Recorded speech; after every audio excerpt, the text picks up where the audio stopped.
that's mad. Mm. Right, that's mad. Um, on one side, you have to respect people who are in that industry because it is a big industry. On the other side, you have to look at culture and society and the world and all of the statistics and everything else connected with that, and it's all very mad. The number one cause of death in the world is diseases related to Yeah, alcohol. It's the yeah. number one cause of death in the world. Um, I think the number two cause of death in the world is from the side effects of pharmaceutical drugs. So somebody is sick and they take a drug that's prescribed to them, but they die from something, from a side effect of the drug that they're given. Um, and then there's smoking related Yeah. side effects and death is death as well. And all of these are like killing millions and millions and millions of people every year. And it's kind of amusing that the news media never ever reports on it. Um, the only bad thing in the media is guns, right? Guns kill people, so we have to have less guns. But everything else is okay. And we have these alcohol. They sponsor big events, right? The alcohol manufacturers, they sponsor festivals and music Mm. events, and of course, it's different from country to country, um, depending upon the laws. Sports events as well, um, big sponsor of those. I Mm. think in most countries, although the laws are different in different countries.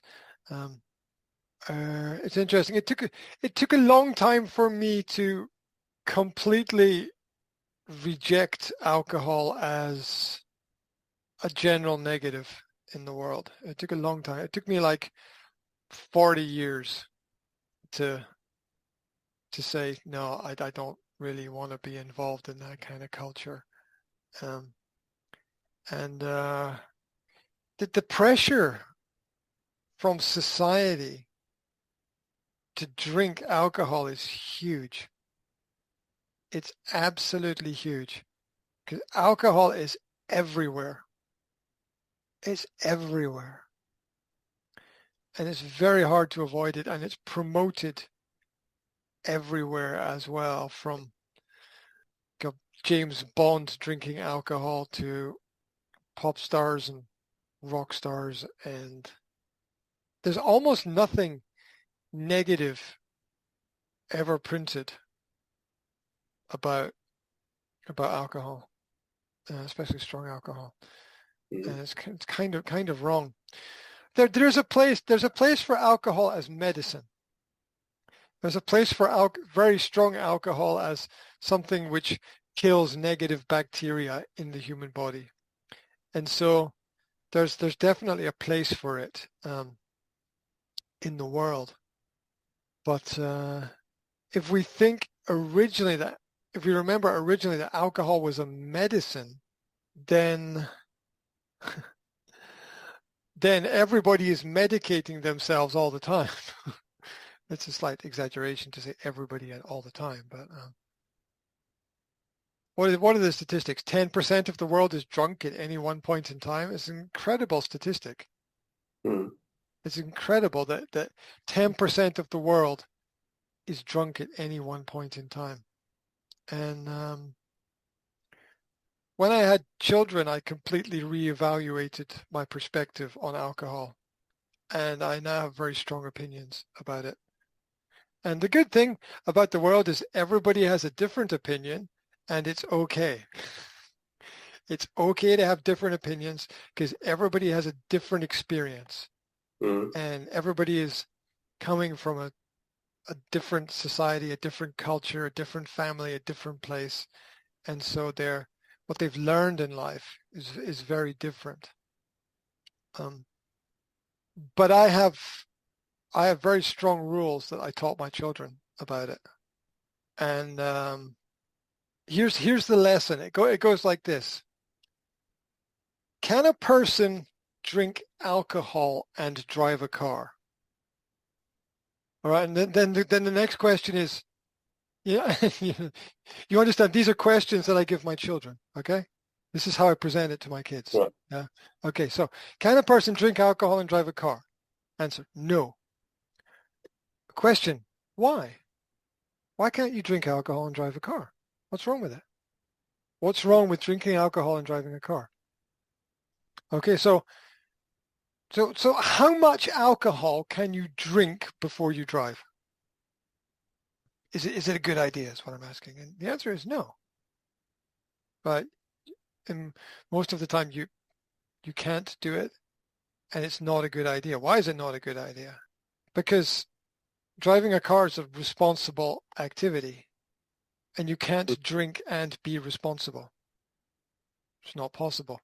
Now, many countries in the world have work laws where you cannot drink alcohol in the workplace because you cannot work and be responsible. And many factories, these are classic examples, yeah, where health and safety, right? We live in perhaps in certain parts of the world a health and safety culture, and so it's not permitted or accepted there. Not only that, not only are you not allowed to drink at work, you're not allowed to arrive at work with alcohol in your body, right? Which could be the fact that you went out for lunch and had a drink, or it could be that you went out the night before with friends or colleagues and you had a drink, and then you come back into work in the morning, and it's in your blood, it's in your bloodstream. Now, I'm talking as a person who has done everything in life that they should not do. Okay, if it's a bad idea, I probably did it at some point in time, and it took me a long time to get to the other side and realize that that all of these things were very, very bad mistakes. And so the key point with what I teach my children is responsibility. We don't want a person to drink alcohol and drive a car. We don't want a person to drink alcohol and be at work, because these are, you don't want the bus driver to be drinking alcohol, right? You don't want the train driver to be drinking alcohol. You don't want the pilot to be drinking alcohol. You don't want the taxi driver to be drinking alcohol. You don't want the person who's making your food in the kitchen in the restaurant to be drinking alcohol, right? Because you don't want these people to be not professional. You don't want your doctor to be drinking alcohol. You don't want your dentist to be drinking alcohol, right? Yeah, did any position of responsibility, you don't want the pilot of the boat to be drinking alcohol. Any position of responsibility, you don't want the person to have any alcohol in their body at all, because it's not responsible. Now, here's the really, really, really difficult point to communicate and get across. Every time you drink alcohol, you become not responsible. Every single time you drink alcohol, you become not responsible. Oh, what if I'm with my friends and I'm with my family and I'm with my colleagues and or whatever? Well, what if they're drinking as well? You're a whole group of people being not responsible together. I mean, that's collective insanity, basically. So if I want to teach my children responsibility, I have to teach them that anytime anybody ever drinks alcohol, they immediately become not responsible. as a person. Whether it's at work, out in society at a social event, or privately at home. Anytime anybody drinks alcohol anywhere, they become not responsible. Because you see someone drink alcohol, would you give them your car keys?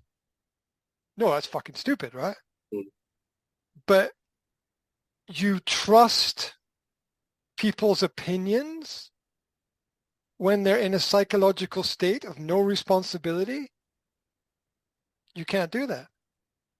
You can't trust anybody who's in a psychological state of no responsibility. You can't do that. Ever. The moment you see, this is what I teach my kids, the moment you see someone drink alcohol, any alcohol, whether it's a beer, a whiskey, a mixed drink, or, wait for this, or if there's alcohol in food, yeah? Or if there's alcohol in food. Now, some foods contain alcohol. Some sauces for foods contain alcohol. Every time that someone consumes alcohol, they become immediately not responsible. And that is dangerous. That's a dangerous situation to be in. And that's what I teach my kids. I said, you have to keep away from all of these people at any time they ever drink alcohol. Anytime. Because they're immediately not responsible. You wouldn't trust them to operate a machine. You wouldn't trust them to drive a car. You can't trust them to make any decision that is the right decision in that state of mind, in that state of being. And that's my lesson for my kids. Nobody who drinks alcohol is a responsible person. Nobody. They are all irresponsible. All of them, 100% of the time, because they cannot be responsible for their actions because they can't act properly because they're not in control. And that applies to everybody at all times. And that's what I teach my kids. I teach my kids, if you ever touch alcohol, you immediately put yourself and everyone else around about you in a situation of danger. And so it's your choice. I tell them, it's your choice in life what you do, but you have been warned. Don't ever come to me and say, oh, this happened because of that, or that happened because of that. I fucking told you, right? Don't ever come to me and cry. Don't ever come to me and complain. Don't ever come to me and say, oh, this, or don't ever come to me and give me some stupid reason. Don't ever come to me and give me an excuse. Don't ever come to me and expect any sympathy or any help from me if any problem ever occurs as a result of alcohol. Whether someone crashes a car, or whether you take someone's advice when they're drunk, that's fucking stupid, right? Or, you know what, I've told my oldest daughter this. You'll go out to a bar, you'll have a few drinks, you'll be with friends, you'll get drunk, and you'll wake up pregnant because you're not in control. That's what I told my oldest daughter, right? Do you know how many, do you know how much of the world that happens to? Do you know how many women that happens to? They go out and they have a few drinks and they forget where they are and who they're with, and they're just having a good time, right? They're just having a good time with their friends, right? So I told my oldest daughter that all drugs are a trap. All drugs are a trap. They put you in a position that's a very negative position because they take away your personal responsibility. And the worst of all the drugs that exist in the world is alcohol. It's the worst one. and it's the worst one because people will tell you it's okay. Your friends will tell you it's okay. Your colleagues will tell you it's okay. Your family will tell you it's okay. And it's never okay. And you have to be very, very careful of who you trust. You have to be very careful of who you trust because you can't trust people who are not responsible. And the moment that alcohol enters your body, you are not responsible anymore. Therefore, you can't trust anybody who's drinking because they're not responsible. You can't trust it. And I've seen it 100,000 times in my life. Now, there's an argument on the other side, which is you can drink to be sociable, you can drink in moderation. As I said earlier, some alcohol is part of medicine, some alcohol is part of religious ceremonies. Some drugs are necessary at certain points in time for, very obvious reasons to save lives, for example. But you know what?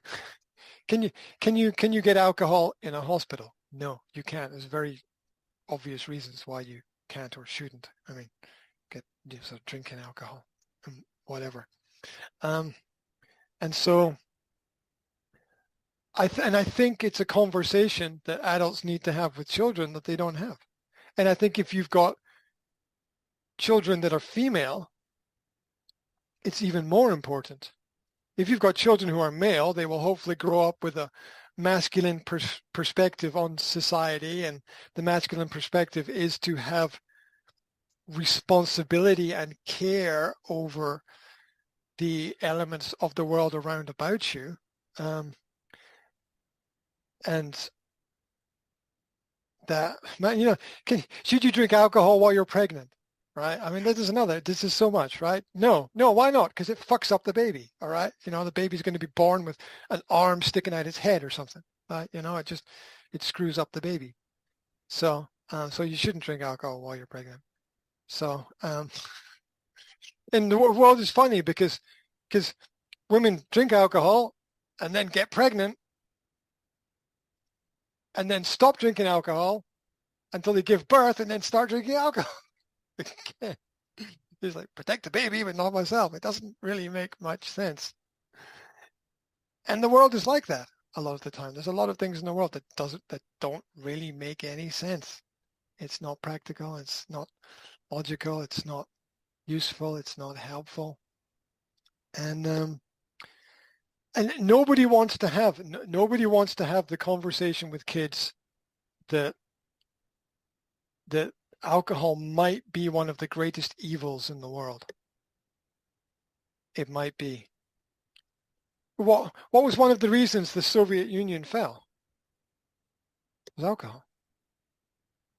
Society was so messed up on alcohol. Like the average age for men in the Soviet Union up until 1980 was 46. I know this because I read about it, right?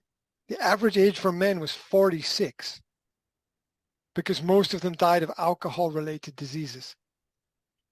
Like in Western culture, it was 60-something. In Russia, it was 46 for men, because so many men got messed up with alcohol. And alcohol destroys cultures and societies. What happened to the American Indians? They were destroyed by alcohol. Alcohol was imported into their communities and it completely destroyed them. And there are many other examples of alcohol being imported, exported, and other drugs into various different cultures, and it destroying the culture completely.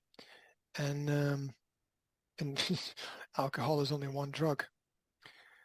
And so in this whole scenario, in this whole perspective, my question to my children is, where's the positive?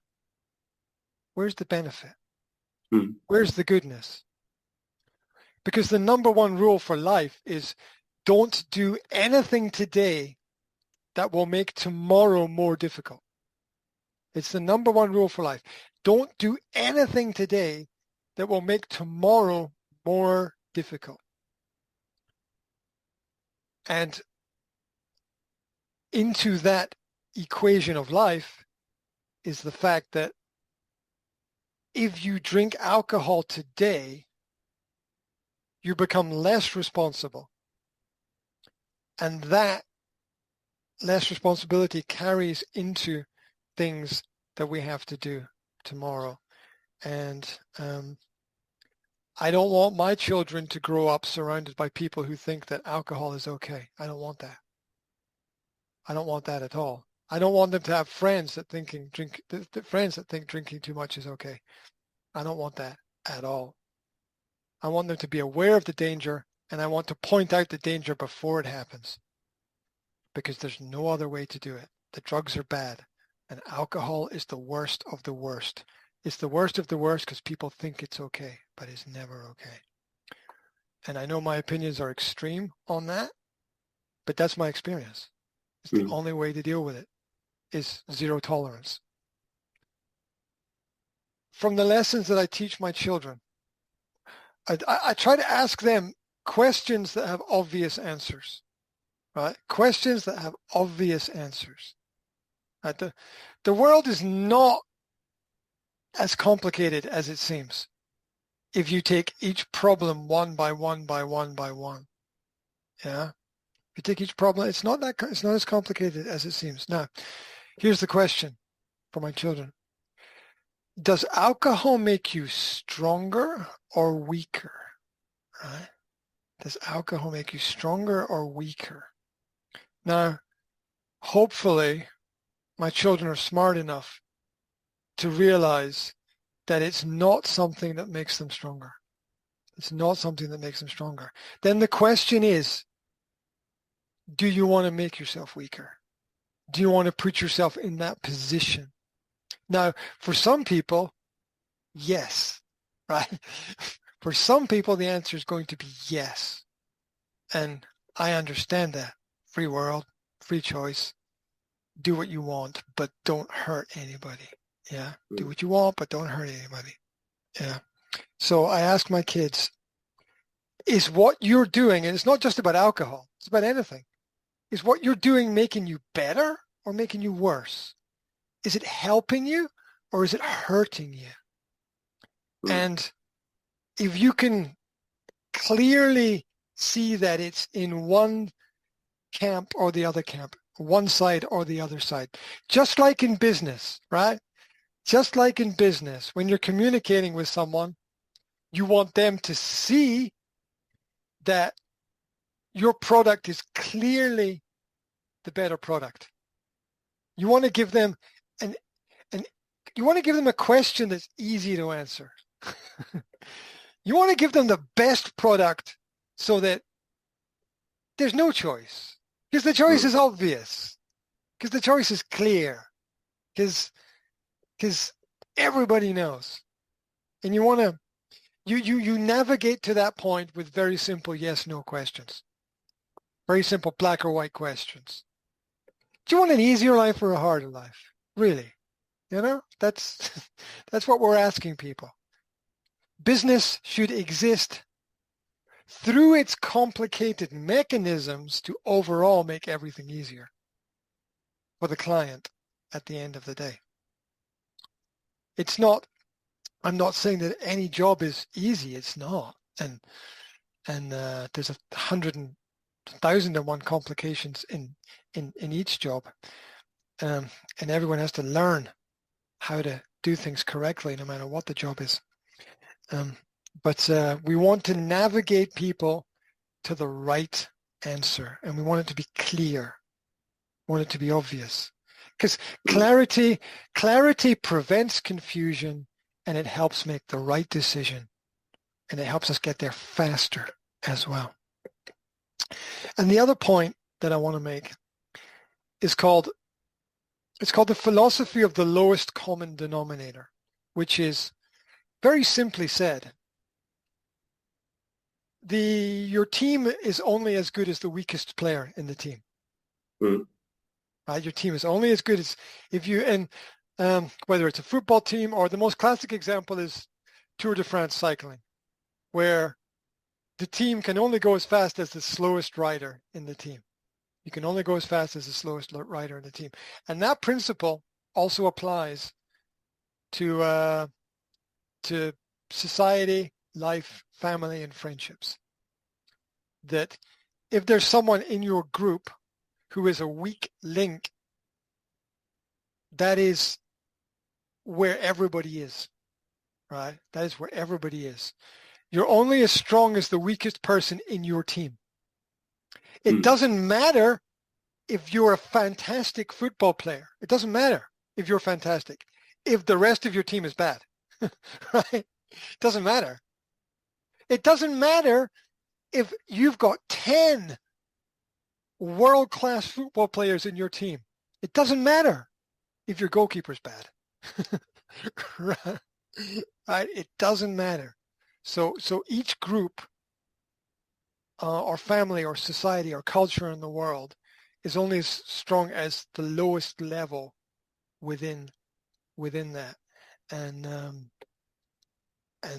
that becomes more visible over time. It's a hard lesson to teach kids, but the answer is through observation, through look around you, look at the people around you, try to assess which direction they're going in life. Are they going up or are they going down? Because sometimes people go up and they elevate themselves and they get better, and sometimes people degenerate, they go down, they get worse. And you want to surround yourself with people who are on the up and not on the down. You want to surround yourself with people who have higher skills, not lower skills.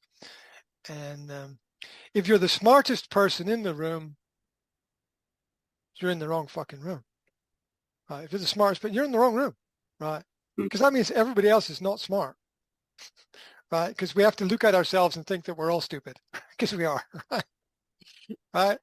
And if we look around ourselves and realize that everyone else is even more stupid than we are, we're in the wrong place. We're completely in the wrong place, and we need to get as far away from that place as possible, and seek to be better, seek to improve things. Anyway, that's just to round off the lessons for kids that become more and more important as they grow up.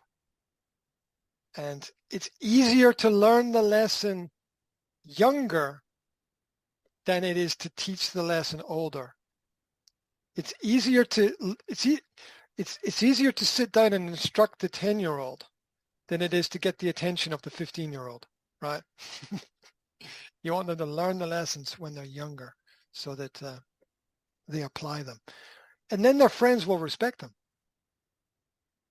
because they'll see that they're heading in the right direction if they've got the right kinds of friends. So trust and friendship is key to growth.